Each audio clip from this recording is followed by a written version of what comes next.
10 महीनों में बदल गए ये 8 बड़े नियम। आपकी जेब से सभी नियम जुड़े हैं। अगर आप चूक गए तो पीछे रह जाएंगे। नमस्कार, न्यूज़ 18 का डिजिटल प्लेटफॉर्म देख रहे हैं आप और आपके साथ मैं हूं रितु सिंह। अगर आप नौकरी पेशा हैं और आपकी सैलरी से हर महीने पीएफ कटता है तो ये खबर आपके लिए जानना बेहद ज़रूरी है। जी हाँ, पिछले 10 महीनों में कर्मचारी भविष्य निधि संगठन ने कई बड़े नियम बदले हैं। ये बदलाव सीधे आपके रिटायरमेंट फंड, पेंशन और मिलने वाले लाभों पर असर डालते हैं। तो अगर आपने इन नए नियमों पर ध्यान नहीं दिया है तो हो सकता है कि आपको फ्यूचर में लाखों का नुकसान उठाना पड़े या फिर ज़रूरी सुविधा से आप वंचित रह जाएं। तो बिना देरी किए आइए आज हम आपको बताते हैं कि ईपीएफओ ने पिछले 10 महीने में कौन से बड़े बदलाव किए हैं, जिन्हें जानना आपके लिए बहुत ज़रूरी है। ईपीएफओ के नए नियम के तहत अब पेंशन की गणना का तरीका पूरी तरह से बदल गया है। पहले पेंशन आपकी आखिरी सैलरी पर तय होती थी, लेकिन अब ये पिछले 60 महीनों की औसत सैलरी पर आधारित होगी। यानी कि अब आपकी पेंशन आपके पूरे कार्यकाल की इनकम के औसत पर तय होगी, जिससे आपको अधिक और स्थिर लाभ मिलेगा। उदाहरण के लिए, अगर किसी कर्मचारी की अंतिम सैलरी 50,000 रुपये है, लेकिन औसत सैलरी 40,000 रुपये रही है, तो अब पेंशन उसी औसत के आधार पर तय होगी। ये नया नियम 1 सितंबर 2014 से प्रभावी है और इसे हाल ही में और पारदर्शी बनाया गया ताकि कर्मचारियों को उनके योगदान के अनुसार न्याय संगत पेंशन मिल सके। ईपीएफओ ने अपने लाखों सदस्यों को राहत देने के लिए एक और बड़ा कदम उठाया है। तो अगर अब आपको अपने भविष्य निधि यानी पीएफ से एडवांस की ज़रूरत है, चाहे वो घर बनाने में हो, बच्चों की शादी के लिए हो या पढ़ाई के लिए हो, या फिर किसी भी मेडिकल इमरजेंसी के लिए, तो अब आपको लंबा इंतज़ार नहीं करना पड़ेगा। नए नियम के तहत ईपीएफओ ने ऑटो क्लेम सेटलमेंट सिस्टम शुरू किया है, यानी चुटकियों में पैसा सीधे आपके बैंक खाते में पहुंच जाएगा। असल में ये सुविधा पूरी तरह से डिजिटल है और पारदर्शिता के साथ बनाई गई है ताकि कर्मचारियों को फंड की ज़रूरत के समय तुरंत सहायता मिल सके। ईपीएफओ ने पीएफ निकासी के नियमों को और आसान बना दिया है।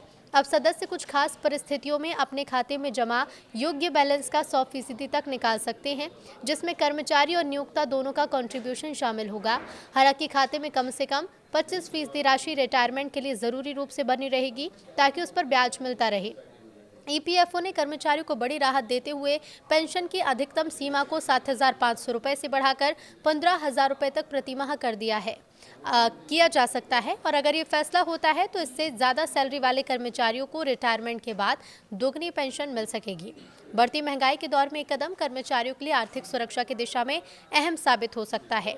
ईपीएफओ का उद्देश्य है कि हर कर्मचारी को रिटायरमेंट के बाद स्थिर आय का भरोसा मिले। अगर अचानक पैसों की जरूरत पड़ जाए तो अब पीएफ से पैसा निकालना पहले से कहीं ज़्यादा आसान हो जाएगा।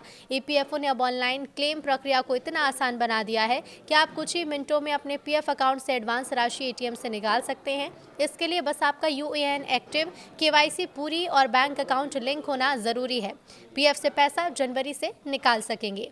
आमतौर पर आम लोगों के लिए नौकरी बदलने पर सबसे बड़ा सरदर्द होता है पुराने पीएफ अकाउंट को नए में ट्रांसफ़र करवाना। अब आपको इससे मुक्ति मिल जाएगी क्योंकि ईपीएफओ ने ऑटो ट्रांसफ़र की सुविधा को और मजबूत कर दिया है। यानी अगर आप किसी भी नई कंपनी को ज्वाइन करेंगे तो आपका यूएएन वहां लिंक होगा। आपका पुराना पीएफ बैलेंस और उसकी डिटेल्स अपने आप आपके नए पीएफ अकाउंट में ट्रांसफ़र हो जाएगी। इस सुविधा से आपको पूरा ब्याज भी मिलता रहेगा। ईपीएफओ ने सदस्यों के लिए ई नॉमिनेशन को भी ज़रूरी कर दिया है।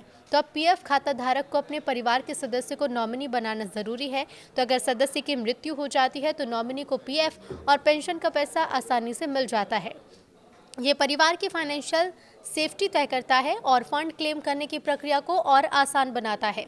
नॉमिनी ना होने पर फंड क्लेम करने में बहुत दिक्कतें आती थी। सभी पीएफ खाता धारकों के लिए अपने यूएएन को आधार से लिंक करना ज़रूरी कर दिया गया है और अगर आपका यूएएन आधार से लिंक नहीं है तो आपका नियोक्ता आपके पीएफ खाते में अपना योगदान जमा नहीं कर पाएगा। ये धोखाधड़ी रोकने और सिस्टम में पारदर्शिता लाने के लिए किया गया है। ईपीएफओ लगातार अपने रूल्स और प्रक्रियाओं में बदलाव कर रहा है ताकि सदस्यों को बेहतर सुविधा मिले और उनके रिटायरमेंट फंड सुरक्षित रहें। इन बदलावों को समझना और उनका पालन करना हर पीएफ खाता धारक के लिए बहुत ज़रूरी है। अपनी ई पासबुक की नियमित जांच करें, ई नॉमिनेशन पूरा करें और अपने यूएएन को आधार से लिंक रखें ताकि फ्यूचर में आपको किसी भी परेशानी का सामना न करना पड़े और आप अपने पूरे पीएफ लाभों का फ़ायदा उठा सकें।